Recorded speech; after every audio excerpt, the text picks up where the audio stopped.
لا شريك له له الملك وله الحمد وهو على كل شيء قدير. إنه عز من اعتز به فلا يضام وذل من تكبر عن أمره ولكي الآثام. وأشهد أن سيدنا وحبيبنا وشفيعنا وسفيره بينه وبين خلقه وشفيعنا محمدا صلى الله عليه وسلم عبد الله ورسوله وصفيه من خلقه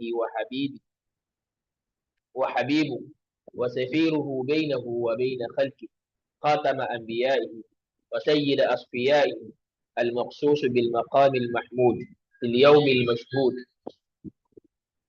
المشهود الذي جمع فيه الأنبياء تحت لوائه. Please give me a minute.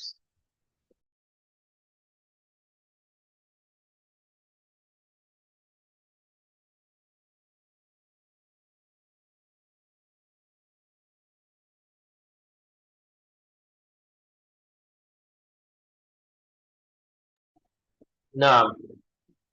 I'm very sorry, I had a very distressful. So, وأشهد أن سيدنا وحبيبنا وشفيعنا محمدا عبد الله ورسوله صفيه من خلقه وحبيبه وسفيره بينه وبين خلقه خاتم أنبيائه وسيد أصفيائه المخصوص بالمقام المشهود محمود في اليوم المشهود الذي جمع فيه الأنبياء تحت لوائه. أبدأ قائلا السلام عليكم ورحمة الله وبركاته.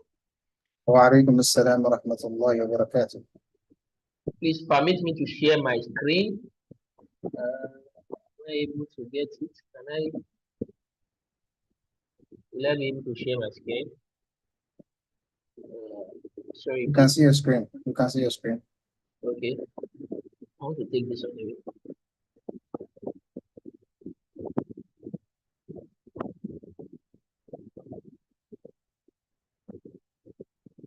So, the topic of our lecture, this is my screen clear, is Islamic finance concepts and terminologies, and it's going to be delivered by one of your brothers in Islam, Umar Farouk Badr. So, a certified Islamic banker, a certified Islamic specialist in Sharia auditing, a certified Waqf practitioner, and a holder of professional certificate in Islamic banking and finance from Bayero University, Kano. So, we are going to be talking about Islamic finance, its concepts, and also its terminologies. So, what is Islamic finance? When we say Islamic finance, what do we refer to Islamic finance? Now, we know in Islam, we cannot do anything. We don't have any, we can't do anything except that we are binded by what we call Sharia law. Those are the words of Allah Azza wa Jal, His commandments. So that is why we have to tell us what the meaning of Sharia. So Allah Azza wa Jal in Surah Al-Jasiyah, when he was talking to Prophet Muhammad sallallahu alaihi wasallam, so Sharia is derived from the word Shara'a. So it's derived from Shara'a, meaning to tread a path. That's not it. That's the meaning in linguistically. It means to tread a path. Also, it means it's path to be followed. So Allah Azza wa Jal, when he was talking to Prophet Muhammad sallallahu alaihi wasallam, he said, ثم جعلناك على شريعة من الأمر فاتبع ولا تتبع أهواء الذين لا يعلمون. He said, then we have put you, O Muhammad sallallahu alaihi wasallam, on a plain way of our commandment, min al-amr, of our commandment, to follow that way, the way of monotheism and the laws of Allah that He has sent down, and follow not the desires of those who know not. That is Surah Al-Jasiyah. So technically, it means, as defined by Imam Qurtubi, so this is the translation of the definition of Imam Qurtubi for Sharia. He said, canon law of Islam comprising all the different commandments of Allah Azza wa Jal to mankind. Some scholars also define the word as injunctions revealed to Prophet Muhammad sallallahu alaihi wasallam or to the Prophet of Allah relating to law or belief. In addition to the above definitions, some scholars also confine Sharia to its linguistic meaning by saying that this word means strictly following the injunctions of Allah or the way of Islam. It is a comprehensive set of rules, legal requirements, and ethical guidelines. It's basically a doctrine of duties and a code of obligations. For this reason, legal consideration, individual rights, economic activities, religious obligations in the act of worship, all form the key components of Sharia. So we have Sharia, we have this table to summarize the definition of Sharia and to know where are we. When we are talking of Islamic finance, what is the relationship between Islamic finance and Sharia? What is the relationship between buying and selling and Sharia? So we know that Islam has three major components. We have the Aqidah, we have the Fiqh, and we have the Suluk. When we talk of Sharia, so this is the meaning of Sharia. Aqidah, that's the faith and belief. Believe in the day of judgment, believe in the book of Allah, believe in the books, in the prophet, in the angels, in Qadar, destiny and decrees. So that's Aqidah. At-Ta'a, Al-Mahabba, Al-Dhabh. All these things, sacrifice. قل إن صلاتي ونسكي ومحياي ومماتي لله رب العالمين. So that's Aqidah, it's under Sharia. Then we have what we call Fiqh. Fiqh means jurisprudence and law. Then we have what we call Suluk and Akhlaq. For each of these three components have their own scholars and have books that have been written, authored to explain in total all these three components. So we have the Suluk and Akhlaq, moral and ethics. We have the morals, Al-Wafa, that's fulfilling promise. We have saying the truth, not lying, Al-Amana, trustworthiness. We have justice. We have helping one another. We have charity and many other things under Suluk and Akhlaq. So we have asceticism also. So then under Fiqh, which is our own main point of discussion today, Fiqh is also subdivided into two. We have the Fiqh al-Ibadat and the Fiqh al-Mu'amalat. We have the Fiqh al-Ibadat, we talk about Salat, we talk about Zakat, we talk about Sawm, Hajj, and the likes. Then we have the Fiqh al-Mu'amalat, which is also subdivided into three. When we talk about the Fiqh al-Mu'amalat, that is, Ibadat is between you and Allah Azza wa Jal, majorly. So, and some way it might come between you and human to please Allah, like zakat. You are paying zakat to somebody because Allah has enjoined you to do that. So, but mu'amalat is majorly transactions, day-to-day transactions, you and your other person. So that's mu'amalat. So it's not divided into three. We have the political activities. That's why we talk about the imam, the amir, the jihad, and all the likes. That's under political activities. We have what we call the economic activities and the social activities. The social activities is also divided into two. We have the munakahat, the family matters. We talk about wedding, about marriage, about divorce, about and all what it takes. Habana, that's taking possession of the child in divorce case. We have about inheritance under munakahat. Then we have jinayat, that's criminal matters. So anybody that does this crime, what is going to be the punishment situated by Allah? So part of it is cutting off the hands of the male thieves and the female ones. Another one is flogging the fornicators 100 strokes of cane. الزانية والزاني فاجلدوا كل واحد منهما 100 جلدة. So another one is as Imam Ali said, that anyone that takes alcohol should be flogged 80 strokes. That was what it was Imam Ali that brought that. All these ones fall under jinayat. Then we now have the economic activities, which is where we are going today, divided into four components, major components. So economic activities is divided into major components. We have the banking activities, we have the takaful activities, which is Islamic insurance. We have the Islamic capital market, And we have the social finance. That's why we have the zakat, the waqf, and the sadaqah. Also, the Sharia rulings, ahkam Sharia. So how do we draw? Sorry. So ahkam Sharia. So the Sharia rulings, what are they? We have al-wajib, also known as al-farm. This is translated in the layman translation that says the doer of this will be rewarded and the one who leaves it will be punished. For example, salat. It is wajib because Allah said, uh, Allah has made it compulsory on us. Waqim is salat. So Allah said we should observe salat. So another one is a soul. It is obligatory on us. It is compulsory on us. So another one is al-hajj, liman istata'a ilayhi sabila. So another one is al-zakat, for whoever has reached the nisab of zakat. So we have what we call al-mandub, what we can also known as sunan. So this is the one that the doer will be rewarded, while the one who leaves it is not totally blameworthy. I said totally blameworthy because there are some sunan that when one leaves it so much, the person can become fasik. Part of it is we have what we call sunnah ma'akada. Part of it is what al-witr. So the scholars of Islam says whoever lives witr for so long and doesn't observe it, there is a fasik. So that's that totally blameworthy.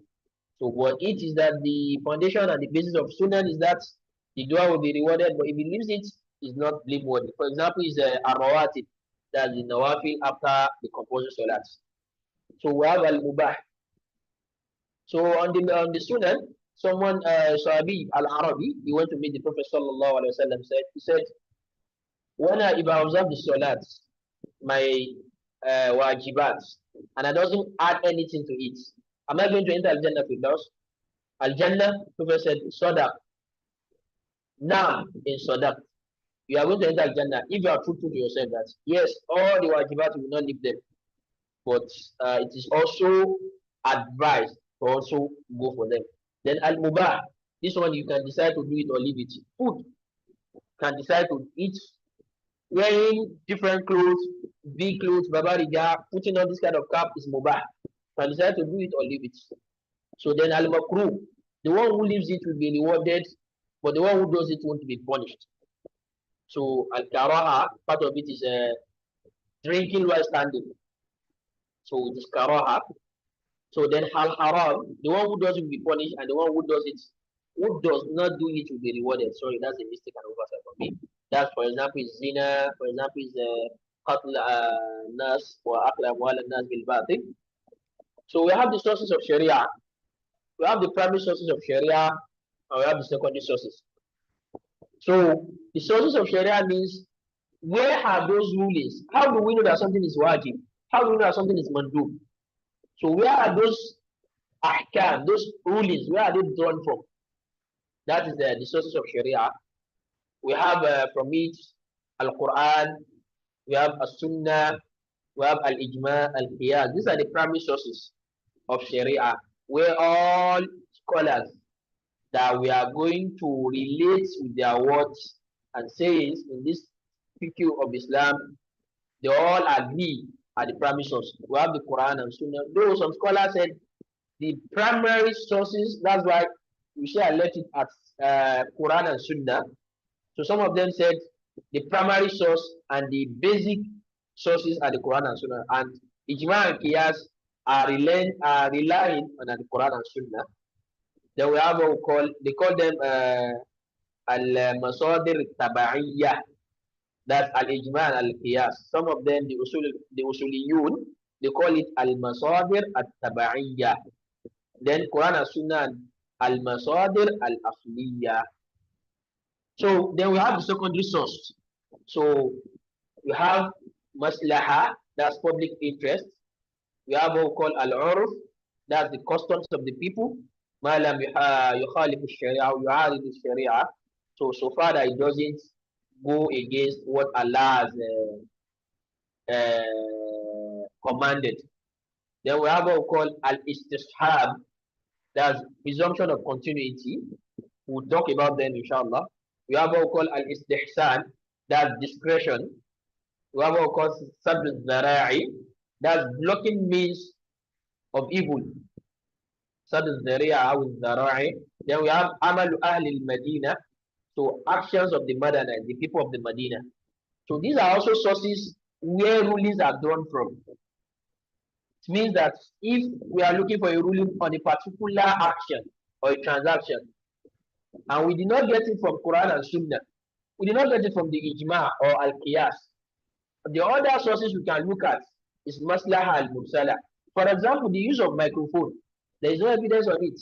There is no evidence on it from the Quran, neither was it from the Sunnah. So neither was it from Ijma or we have any analogy that we can play Qiyas on. So the scholars also we now look at this second discourse. Which of it we call Maslaha al-Mursala, that's public interest. It is means of communication. It means of calling. It aids calling people from far and wide to come and observe Salat. So we have the sources of the Sharia. This is the explanation of it. Al-Quran, the speech of Allah Azza wa Jal revealed to the Prophet Muhammad sallallahu alaihi wasallam, conveyed by Jibreel in Arabic and transmitted to humans by continuous testimony at Tawatur. It is the foremost premises of Islamic law. So we have the Sunnah, we have the Ijma, and we have the Qiyas. So we now have what we call Maqasid al-Sharia. So what is Maqasid al-Sharia? So Maqasid al-Sharia means the objectives of Sharia. Maqsid, objectives. What are the intents behind rulings that Allah Azza wa Jal gave? Imam Ibn al-Qayyim al-Jawzi, Ibn al-Izzuddin Abdul Salam, Imam Izzuddin Abdul Salam, رحمه الله رحمة واسعة. He said, كانت هذه الشريعة تدور بين شيئين أو بين أمرين درء المفاسد وجلب المصالح. He said, this Sharia of Islam, it revolves around two things. Number one is to serve the public interest of humans. That's jalbul masalih. And also to save them from harm. That's darul mafasid.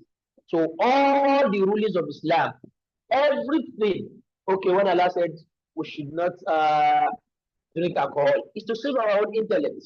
When He said we should not steal, it's to save people's money and possessions. When He said we should not commit zina, it's to save inheritance, to save ancestry and progenies from an ikhtilat, from mix-up.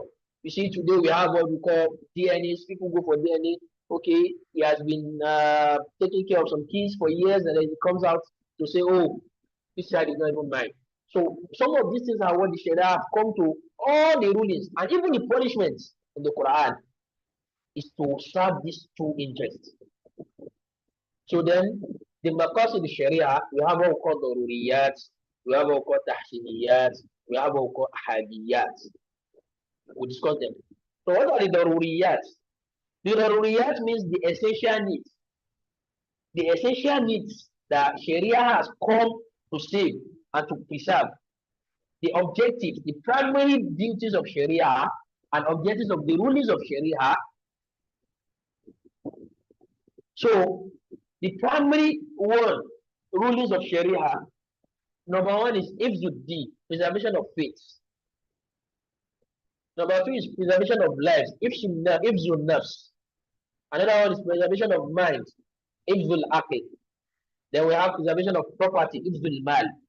This one is highlighted blue because that is where we are going today. How do we preserve our money? How do we preserve our properties? How do we make sure that our properties are preserved the way Allah Azza wa Jal wants it? How do we invest? How do we multiply our properties and money for them to bring more for us without any the wrath and the punishment of Allah? So that is it. Then we have preservation of posterity, Ibsul Nasab. So for each of it, for Ibsul D, that is why Allah has what? That is why Allah Azza wa Jal has made jihad compulsory during the lifetime of the prophets and under Waliyul Amr, that in order to preserve Islam, You go out and go and preach it to people. In order to preserve Islam, Prophet Sallallahu Alaihi Wasallam said, whoever has one knowledge of me, one knowledge, and shares it to others, is going to get reward for sharing it, and is going to get the reward from those who have shared it if they use it. Because preservation of faith is very, very important. Is why Allah has also legalized jihad with its conditions. So another one is preservation of life, if you nurse. So it is why, because Allah wants the nurse to be preserved, is why He has made sure that His source is in Islam. This is why I have said that if you kill somebody, you are going to be killed. This is why I have said that we should not tell lies against people. We should not spread lies and mischief among people. Then we have preservation of posterity. That is why Allah has made zina prohibited. So then, also we have hajiyat. These are complementary needs. Al-hajiyat. It helps fulfill objectives of daruriyat, such as building schools, hospitals, roads. And there's a popular legal magazine on this that said, Al-hajat tunazzal manzilat ad-darurat. So, Al-hajat tunazzal manzilat ad-darurat ahyanan. Then we have what called tahsiniyat. So these are embellishments, something that they are not needed. If you don't have them, you are still going to be okay. For example, you want to buy good perfumes, you want to have this, you want to have other things. So another one is then we now go to what we call fiqh al-ma'amalat. That is our discussion for today. So it's a combination of two words, fiqh and mu'amala or ma'amalat. So fiqh refers to the legal conduct of human beings, as I've said earlier, while mu'amalat, which is gotten from amala, which means to interact or transact. So the word mu'amala means transactions. Mu'amala only cover human actions relating to properties and rights, such as sales, gifts, rentals, etc. So now, we want to know Islamic finance. What are those concepts? What are those maxims? What are those qawaid on which it operates?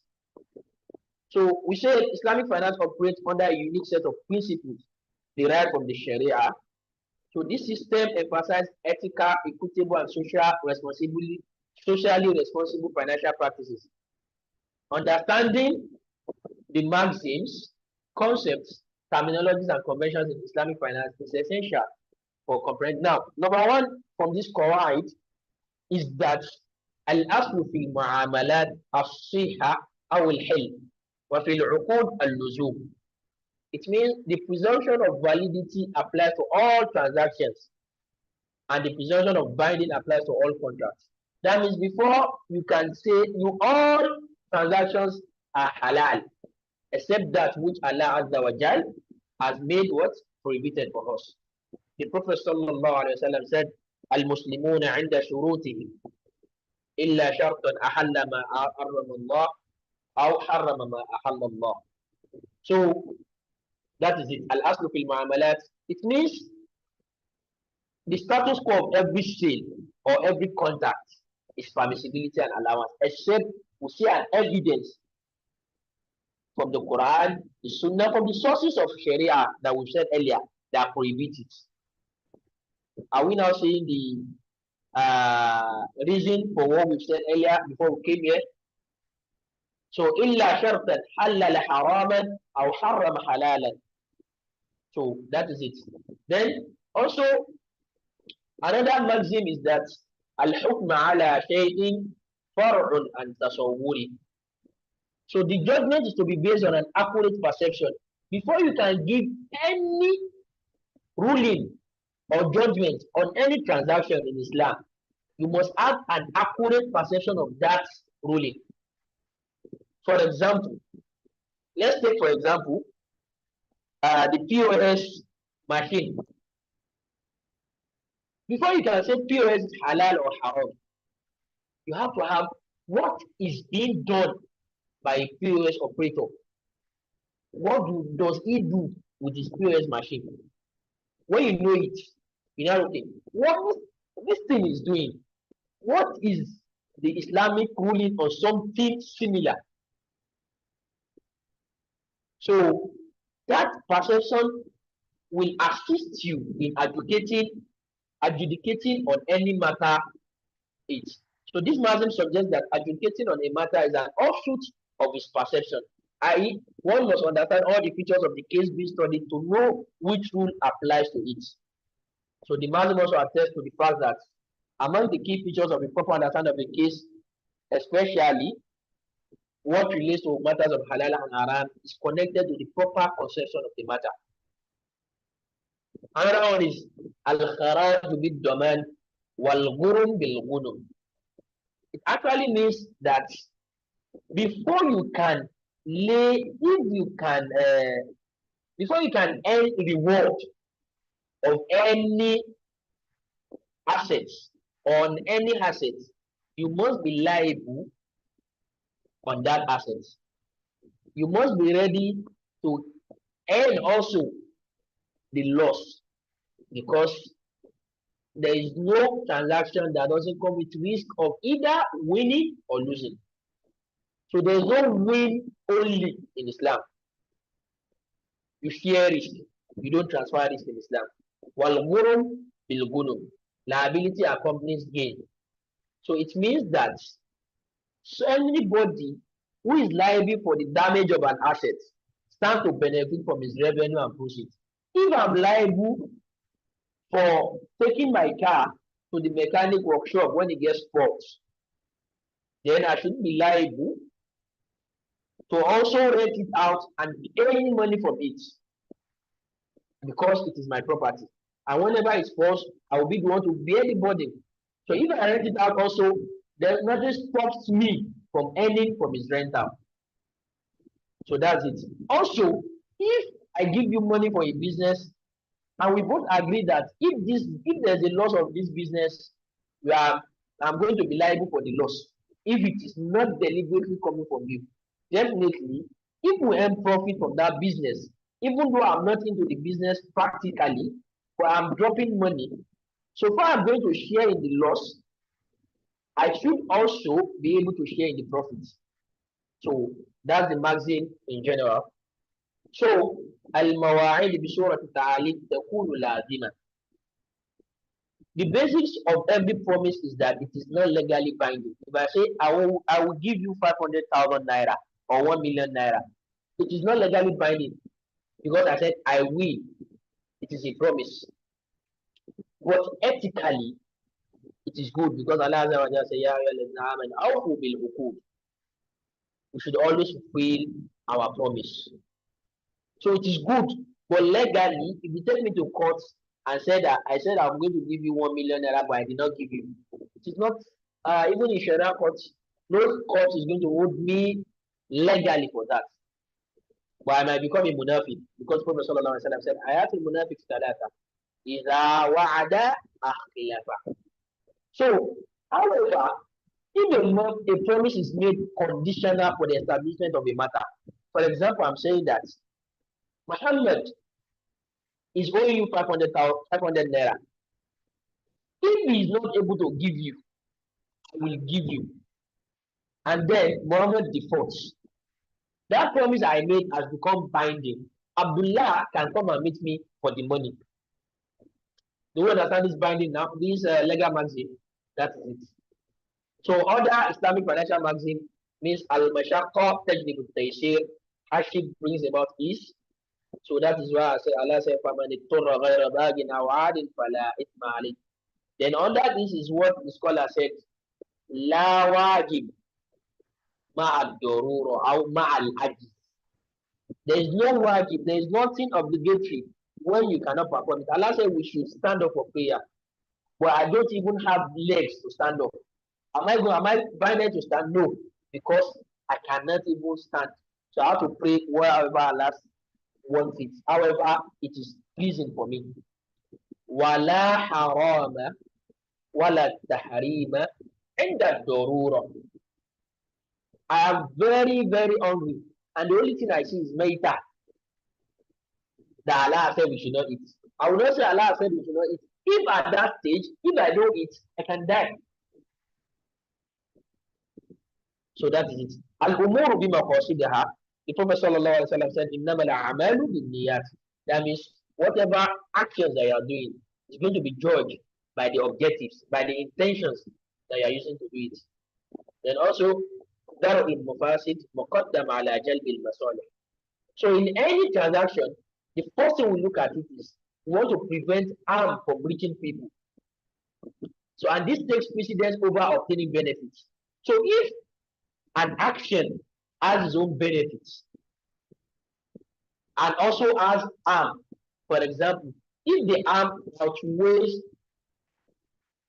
the benefits, that means that action is going to be deemed impermissible because of that harm that is in it.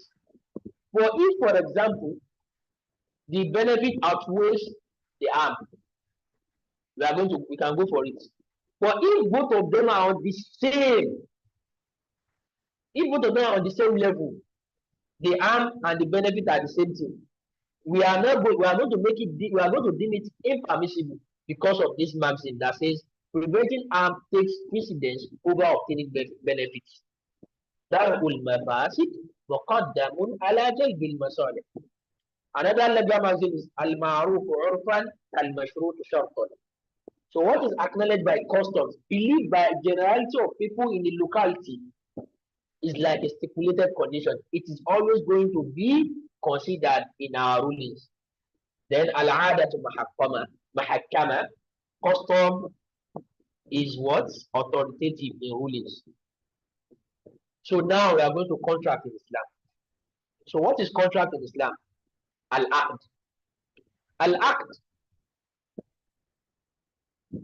Al-aqd is an act resulting from the agreement of two wills through the connection of an offer issued by one of the contracting parties with the acceptance of the other. وتوافق بين الشخصين بموجب الصادر أو بإيجاب الصادر من أحدهما والقبول من الآخر الذي يثبت أثره في المعقود عليه. That's the translation of it. It says it is an act resulting from the agreement of two willing parties. We have to underline two willing parties because innama tijaratu an taradin. So they must be willing parties through the connection. So their willingness is not enough to make it a contract. It must come with the connection of an offer. That means I want to sell my phone for you. That is an offer. That is an ijab issued by one of the contracting parties with the acceptance of the other. I want to sell my phone for you for 1,000 naira. The other says, I want to buy it and I'm paying. Acceptance of the other in a manner that establishes its effect on the subject matter. For me saying I want to sell this phone, and for him giving me the exact money I called it, I have transferred possession and ownership of this phone. That is the effect of what has just happened between both of us. So that's the definition of acting. So then we have Uqudul Bay, contract of sale. So what is a sale contract? A sale contract is the exchange or tabadul al-malayn, exchange of two properties, property for property, by mutual consent, bitawafuk, for the purpose of ownership transfer. للتمليك أو التملك. Now, a sale contract is that exchange of property that I'm selling my phone and it's giving me money. This property is whatever has its own price.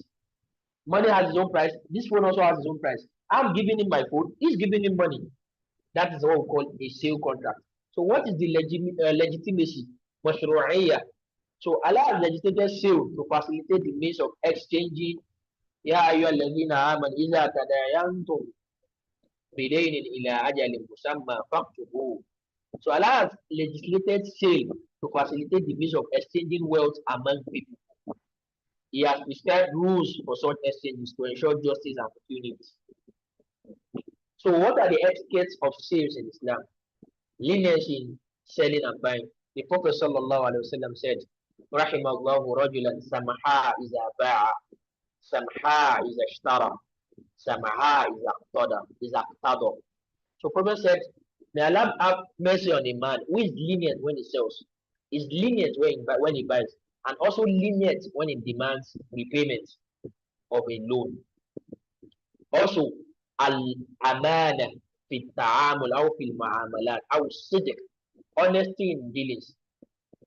Prophet sallallahu alaihi wasallam said, "At-tajir as-saduq, a truthful and trustworthy merchant, ma'a nabiyyin wa siddiqin wa shuhada." That a trader who is truthful and who is trustworthy will be with the prophets on the day of judgment, with the truthful ones and with the martyrs. Then Prophet sallallahu alaihi wasallam also said, avoiding false oaths, al-half al-kadhib. Prophet said, al-half al-kadhib yunbitu al-bay' wa yumahiqu al-barakah. تنفذ البيع وتمحق البركة. A false oath. Wallahi, I bought it 1 million naira and you bought it 500,000. Yes, you are going to get profits. وتمحق البركة, but you will never have blessings of Allah on that sales. Allah Azza wa Jalla also said, Prophet sallallahu alaihi wasallam said in a hadith Qudsi, أنا بين الشريكين ما لم يكن أحدهما الآخر فإذا خان أحدهما الآخر نزع البركة بينهما. So that is it. Also, التحري في الحلال وتجنب الشبهة. We should also always seek what is halal and always avoid what is unlawful, haram, shubha, and what is doubtful. Then, عدم التطفيف. We should not defraud people. في الميزان والكيل. في الكيل والميزان. يا أيها المطففين الذين إذا اكتالوا على الناس يستوفون وإذا كالوهم أو وزنوهم يخسرون. Now, also disclosing the defect of the product to the buyer. If any product has any defects, among the etiquette of sale in Islam, that you make the person knows that yes, this product has a defect. Then, what are the arkan? What are the elements of a sale contract in Islam? Arkan al-aqd al-bay' in Islam. We have the contracting parties, the seller and the buyer, or their representative wakil. We have also the form of sigo, the offer and acceptance. Then we have al-ma'qud alayh or mahall al-aqd. What are we transacting upon? What are we transacting upon? The price of it and the item we are also transacting on. We now have types of contracts. Types of contracts now have different nomenclatures. باعتبار مختلفة. Number one is باعتبار المسمى أو المسميات. So we have some contracts that are nominated contracts. What are nominated contracts? They are contracts that the fuqaha, the traditional scholars, the scholars of the past, the Imam Malik, the Imam Abu Hanifa, the Imam Ahmad bin Hanbal, Sufyan al-Sawri, Sufyan ibn Uyayna, Ibrahim al-Nakhai, Lays ibn Sa'd, then Muhammad ibn Hasan al-Shaybani, and all the fuqaha, the scholars of the past, they've talked about it. The Sharia has also talked about them. They have given their rulings on them. Amongst them is Mudoraba. If you look at the books of fiqh, you will see Mudoraba. In the fiqh al-Maliki, you might not see Mudoraba, but you will see al-Iqrad, al-Qirad. You won't see Mudoraba, but you see Qirad. But it's the same thing as Mudoraba. You see al-Ijara. It has no ruling from the scholars of the past, even before now. You have the Salam, you have the Qard, you have the Musharaka, we have the Kafala, we have the Ran, we have Wakala, many more like that. They have their rulings from the book of the scholar, the Torah al-Fiqh. Then we have unnominated sales. The ones are the scholars of the past. They didn't say anything about it. So we are the ones that we are meeting them. We have bank guarantees. We call them al-i'timadat al-mustanadiyya. So the scholars of the past didn't say anything on them, but it is happening now. Bank guarantees. We have the ATM machines. We have the bitaqat al-ihtimal. We have the credit card. We have the debit card. We have the all other card like that. So these things were not present during the time of the scholars of the past. So then we have also, based on the subject of the contracts, I see that I have 10 minutes here. I took my time to prepare this like this. For Allah's sake, you have to elongate my time a little bit, please, for Allah's sake. I will try and wrap it up. We have the exchange contracts. Uqudul muawadat. Uqudul muawadat is that uqud that I am giving you money for a product. So they now come in different forms. You have the murabaha, that means I am buying a car on a deferred payment. Or you are buying a car and you are selling it for me at a cost price, a cost plus sale. We have the salam, we have the istisna, we have ijara. Then we have uqud musharakat. Those are the ones that we are coming together for a business or for an investment. For example, partnership. I have 1 million, you have 1 million. Let's put it together. Let's have a company. Now, what we call stakeholders or shareholders today. We have the Mudoraba. So Mudoraba is also partnership. I am giving you money. You are using the money to invest in a product, and we are going to share the profits. We have the Muzara. I have the land. You are going to build on it. And we are going to work on that land. Then the produce of the farm will share it together. We have the Musakot. I have land already and plant on them. But what you will do is you help me wet there. You be the gardener. And whatever the land produce, we share it. So that is Musharaka. You see that it's coming between more than one person doing a particular business.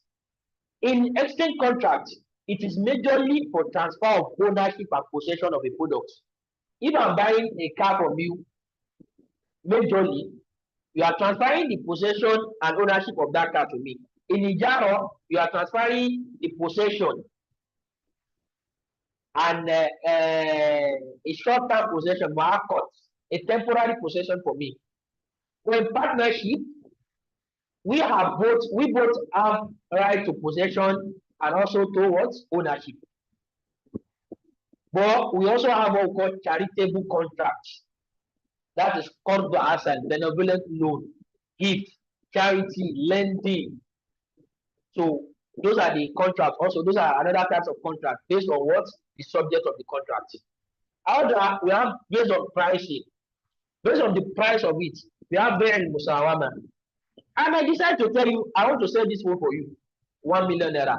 You don't need to know how much I bought it. That's another type based on pricing. That one is divided into two also. We have trusting, buyu'ul amana. I wrote musawama, sorry, it's amana, al-amana, bay'ul amana. Bay'ul amana is also subdivided into three. We have one called tawliya. Tawliya is, I bought this phone for 100 naira, I'm selling it for you for 100 naira. So take it. We have wadi'a. I bought this phone for 100 naira, I want to sell it for you at 90 naira, a discounted price. We have what we call al-murabaha. I bought this phone for 100 naira, I'm selling it for you at 120. If you look at this bay'ul amana, I am telling you the exact price, and you are trusting me based on what I am saying. That I bought it for 100 naira, and I'm either selling it for you at the same cost, or at a discounted cost, or at a cost plus sale. So then, based on validity, al-aqd nafiz. Al-aqd nafiz is a contract that is issued by someone who possesses the legal capacity to transact. That is al-baligh rashid. فَإِنْ آنَسْتُم مِّنْهُمْ رُشْدًا فَادْفَعُوا إِلَيْهِمْ أَمْوَالَهُم. So al-baligh ar-rashid, that is the one that has. It means that whatever contract it goes into is going to be deemed permissible. It's going to be deemed enforceable. Then we have what we call suspended contract. That is an aqd al-mawquf. It means that any contract issued by this person has legal capacity to contract, but he does not have authority to finalize the contract. That is, it is made suspended until they are approved by by the one with the authority, sahib al-wilaya. So he has ahliyat tasarruf, lakin ma indahu ahliyatu al-bai', lakin ma indahu ahliyat tasarruf. He cannot finalize a contract. Ahliyat al-wilaya. So, for example, is a discerning minor. Let's say a minor at the age of 9. He has not reached puberty. Whatever contract is going to be dependent on what? On the approval of his parent or his guardian. We have a mentally incapacitated person, al-ma'fu. He's not totally mad, but he's not in he's hallucinated, or a reckless spender, someone that he cannot differentiate between what is right and what is wrong. He can take 1 million naira and buy chewing gum because he doesn't know the value of money. So such kind of person, whatever contract is going into or transaction is going into, is going to be subjected to the approval of what? Of his wali.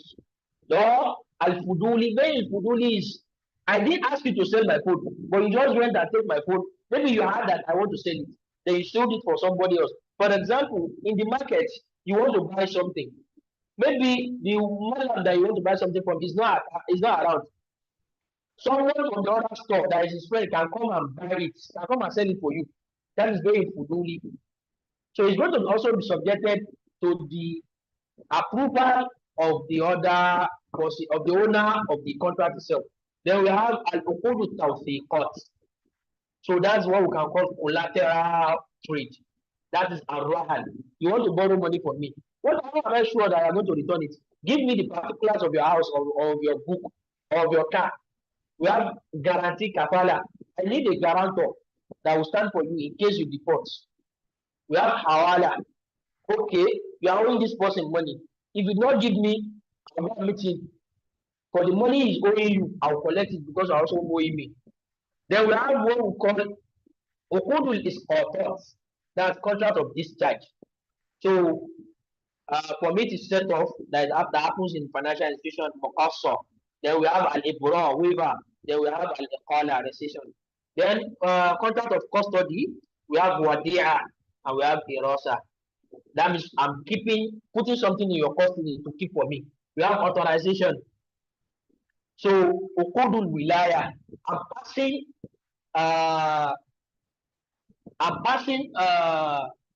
I'm giving you authority over my land and help me sell it. That I'm making you an agent. Or my daughter, when she attains puberty and she's ready for marriage, you can help me, you can give her hand in marriage if I'm no more. Or even if I am not around, I'm giving you the wilaya. Then we have Akdul Lazim and Akdul Jais. Akdul Lazim is that contract that becomes binding on both of us. For example, As-Salam, Al-Bay'. The Jais is the one that it is permissible, but it is not binding. For example, Al-Wakala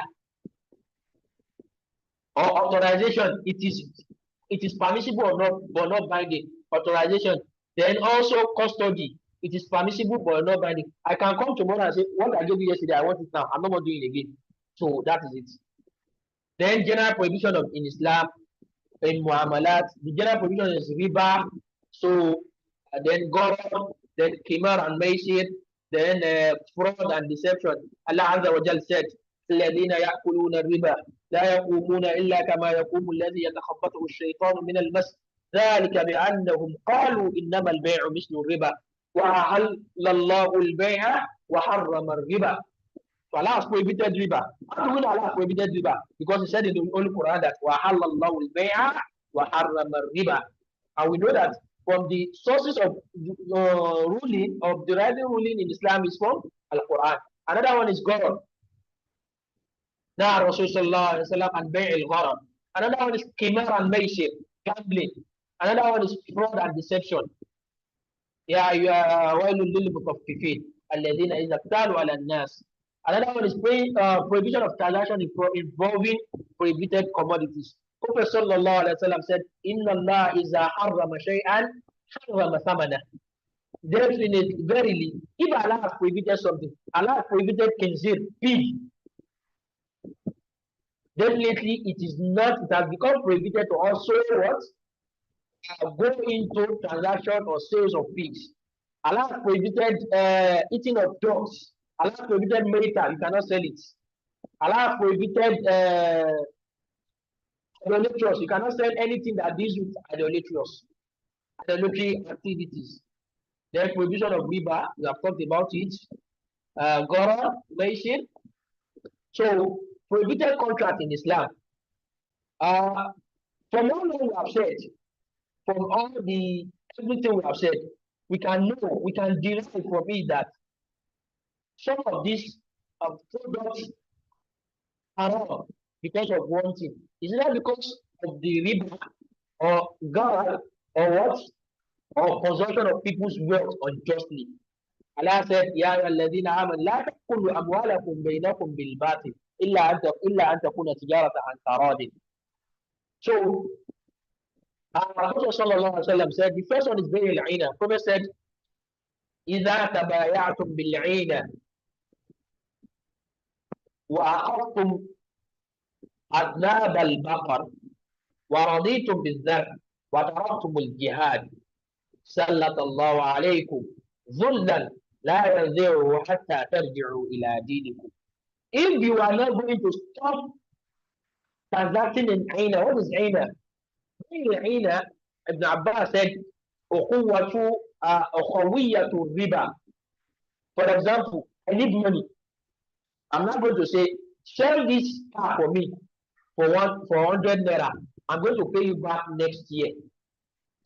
I now gave you the car. That same car that I gave you, the same person that sold the car for me is now going to say, let me buy this car for you now and give you 90 naira. So I'm not going to take another car for 90 naira, but I'm going to pay the first value, which is the car that I bought for 100 naira. I'm going to pay him on the 10th of October. And that same car, he bought it for me now for 90 naira. So I have 90 naira, but I'm going to pay 100 naira later. So it is at-tahayyul ala sharia. So it is still regarded as what? A riba. So Prophet sallallahu alaihi wasallam said, إذا تبايعتم بالعينة وأخذتم بأذناب البقرة وتركتم الجهاد سلط الله عليكم ذلا لا يضيع عنكم إلا حتى إذا رجعتم إلى دينكم. So بيعتين في بيعها, we can also say it is also بيع العينة, because two transactions happened, or let's say I'm renting this house for you and I'm also selling it for you in the same contract. I'm renting this house for you and I'm also selling it for you in the same contract. It is haram. So then we call it happens very well. Some of us that grew up in Lagos, if you go to whether the Igbo market and say you want to buy something, you are not looking. They will come with you that you must take this thing. We want something that you are just looking at it. Maybe you are with the shopping, but they will force you to buy it, or you will pay for it and not even take it. So it is prohibited in Islam because it is akla amwal an-nas bil batil. Then sale of the years, bay'u sinin or hablul habala. Hablul habala is there is this, I have this cow, it is pregnant. I'm going to say the child that the daughter that this cow will birth, I have a cow. The cow is pregnant. I'm not selling the child of the cow when it gives birth. Oh. No, I'm selling the child that the daughter of that of this my cow will give birth to in the future. I'm not even know. I don't even know if it's going to be able to give birth. I hope we understand that scenario. It is Bay'ul Habala. Then Bay'ul Najash. Bay'ul Najash is I want to buy this thing for 100 naira from Abdullah. Muhammad now comes and say, this thing, let me buy it for you for 150 naira. And he wants to buy it for 100 naira because he wants me to buy it. He wants to persuade me to buy it. He's going to increase the price. So that I will think, yes, it is worth it. Then Al-Bay'u ala Bay' Akid. Na Rasulullah sallallahu alaihi wasallam. La khitbatu ala khitbati. La takhtub ala khitbati akhi. Wa la tabi' ala bay' akhi. So, for example, now, I want to buy something from Muhammad. We are talking about it. I want to buy this thing for 100 naira. You know, I said, Muhammad said he wants to sell it for me for 100 naira. Abdullah said, that same thing. I'm still talking with Muhammad. That same thing. I can sell it for you at 90 naira. It is haram. You cannot, Prophet Sallallahu Alaihi Wasallam as once against it. Then what we have, Al-Munabaga. Al-Munabaga is, I'm going in the market. It used to happen in Egypt and some other places, I don't know. It is such that I'm going to throw a cloth, for example, at you. Once it meets you, you are going to buy it without any inspection. So another one is it is prohibited. Another one is I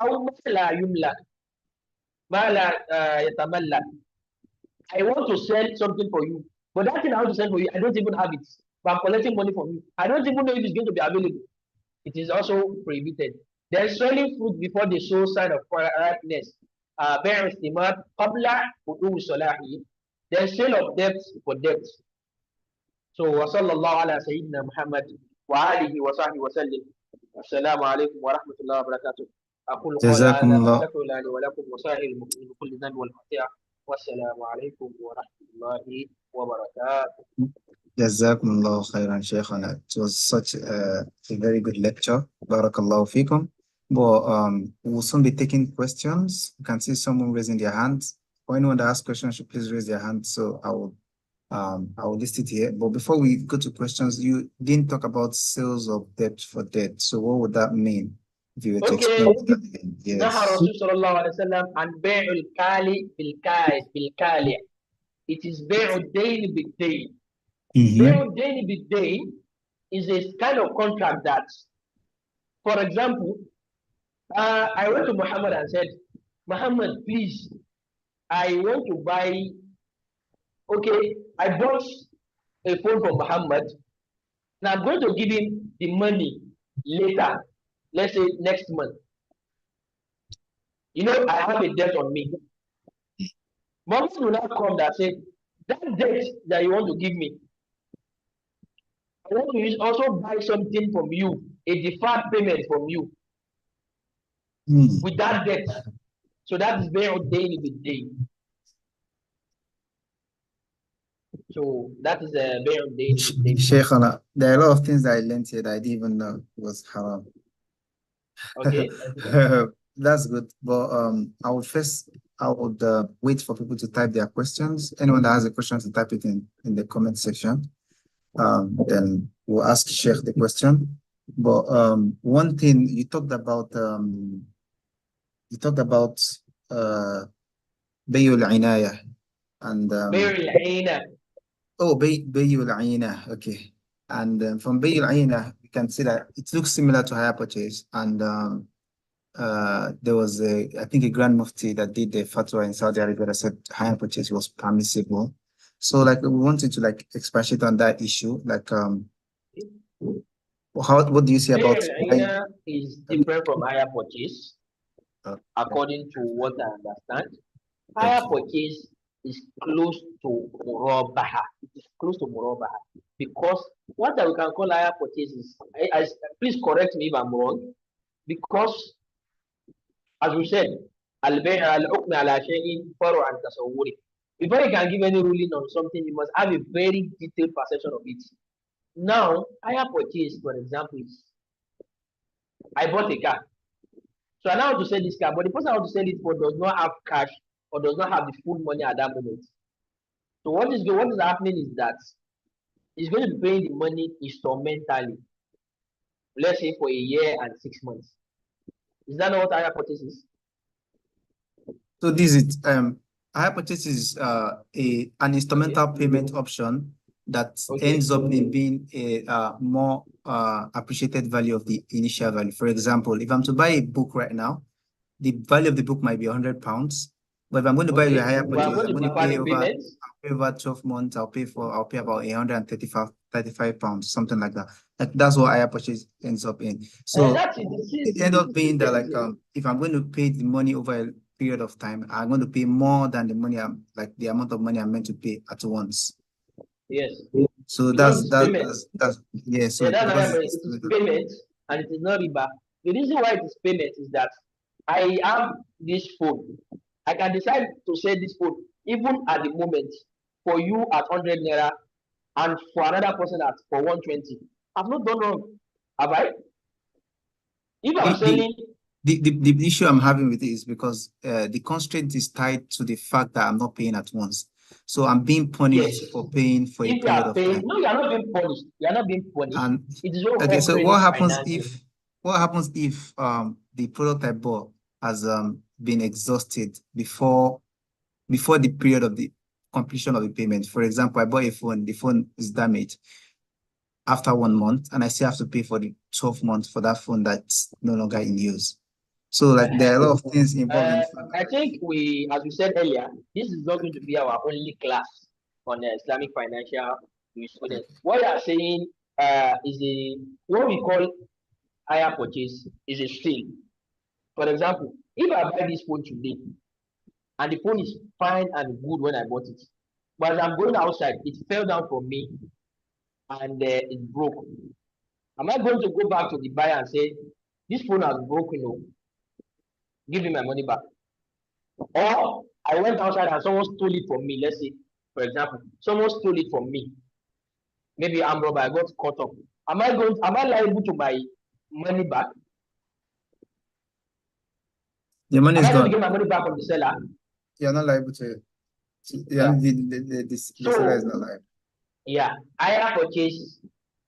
There's a difference between mortgage and hire purchase. In hire purchase, I have sold it for you, but I'm only giving you a liberty. I'm only being lenient with you to say you can pay this money instrumentally. The possession, I've transferred the possession. You see, there are two transfers in Islam, in contracts. There's transfer of possession and transfer of ownership. Transfer of possession is if I'm transferring only possession to you, I'm any risk attributed to that thing I'm transferring this possession to you, I'm going to bear it. For example, if I rent out a house for you, and let's say tomorrow flood happens and the roof had to go, it affected the roof. I've only transferred the possession of that house to you. The risk of repairing the roof, me as the landlord would be the one to bear it. Is it not so? Okay. That is it. Let's give an example of if I'm going rent to own. That's why I said there's difference between rent to own and hire purchase. If it is rent to own, during the period of rent, that is why scholars have said mortgage, conventional mortgage, it's haram. Because in the period of rent, I'm only the ownership has not been transferred to me, just the possession. So now, if any risk happens, is attributed to that uh, product or to that house that I'm getting the rent to own or to the car that I'm getting the rent to own, the lender, which is the bank, will not share risk with me. Whether it got spoiled or it got burnt or it got stolen, I'm still going to pay. Meanwhile, our contract is lent to own. But if it is murabaha, higher purchase of the reason conventional hire purchase is haram is because it comes with interest in case of defaultment. If you default, let's say you're supposed to pay on 25, you did not pay, for every day there's going to be an interest on it. For those that used to do easy buy, that's what happens. Am I correct? That is why it is not correct. That is why it is haram. But hire purchase, I've given you this property, I've transferred it to you, possession and ownership. You're only paying me small. Whatever amount I want to sell it for you is at my own discretion. Is at my own discretion. Discretion. Okay. So it's not going to be haram. So Bay'ul Aina is entirely different from this, if you can look at it. Bay'ul Aina is two different contracts happening on the same product at the same time. Do you understand it? Yeah. So for hire purchase, the bank will go for hire purchase rather than rent to own because of the risk associated with it. So if you are going for hire purchase, know that the risk associated with the product, even if you have not finished paying, is for you because the bank sold it up for you. But you are only given the liberty to pay on an instrumental basis, on a deferment basis. So that's So the final question is someone's asking regarding forex markets, and they said, what's the Islamic perspective on trading money for money? Putting into perspective that the platforms that lend people the money to perform such trades do not allow them to take such wealth out of their platform, which from my little knowledge is riba. A simple scenario is lending someone money on the condition that they buy whatever they need from your store. Okay, that is what we call bay'atayn fi bay'a. I'm lending you money and you must also buy what I'm selling.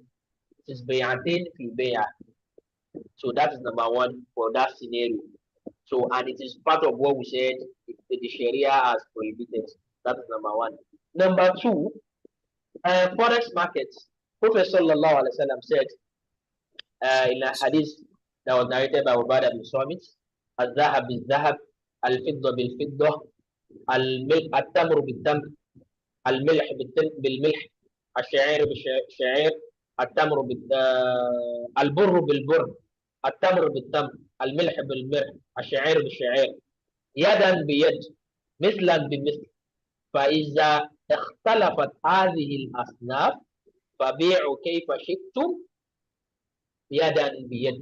What's the meaning? There's what we call in fiqh al-mu'amalat al-asnaf al-ribawiyya. There are six.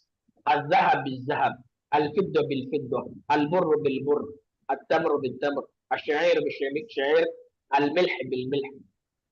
So, Prophet said, these six products, if you are going to sell them or transact one another on it must be for the same amount of what you are transacting. If I'm giving you basmati rice for ofada rice, it must be the same kilogram. Now, the money we are spending, the scholars of the fuqaha, they have difference of opinion on this, but I don't want to bore you with that difference of opinion on. Okay, ma'illatu riba. What is the causative reason or intention behind the riba? Is it the pricing? Is it the weight? Is it because they are spent? Is it because it is mudakhar, they are being kept wayoktat and they are being eaten on a daily basis? Or is it because they are fruits? So on this illa, on this causative reason for prohibition, anything that has the same rulings on it, we are going to do qiyas. For example, the majority of the jumhur, they say that al-dhahab wal-fidda, the illa of riba in them is because muqawwam, their price, or man, their prices for what? Commodities. So whatever is the price for commodity, if I'm going to say give you 1,000 naira, you must give me 1,000 naira back in any form. Maybe in 2,500 naira, if I'm giving you 1,000 naira notes, maybe 2,500 naira or 200 naira or 1,000 naira. It must be 1,000 for 1,000. That is it. Yad and biyad. That means there must be, the contract must be sealed in the Majlis al-Aqd. That is number one. Number two, mislan bi misl. It must be the same thing.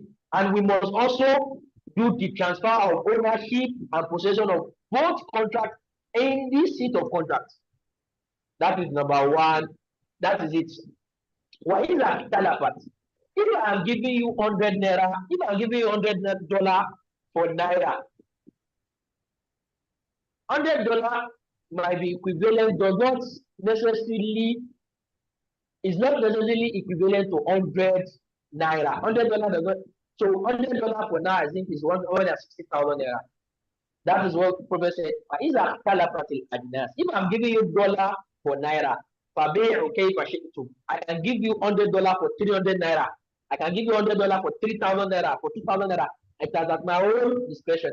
Be short with a condition that is going to be what are the seats of contract. It's going to be sealed during the contract.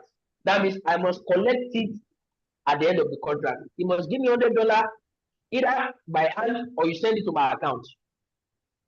So now, any products you are doing, if I'm buying $100 for naira, you send $100 to somebody, the person is sending 160,000 naira to me.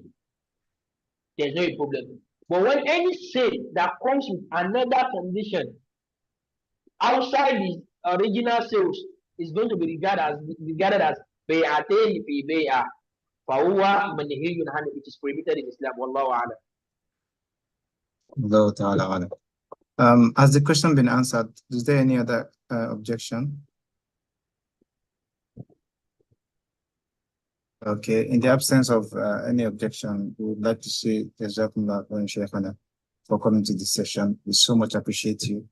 We hope to see you in future sessions, inshallah. It was educative. Jazakumullah khairan. So we have come to the end of our meeting. So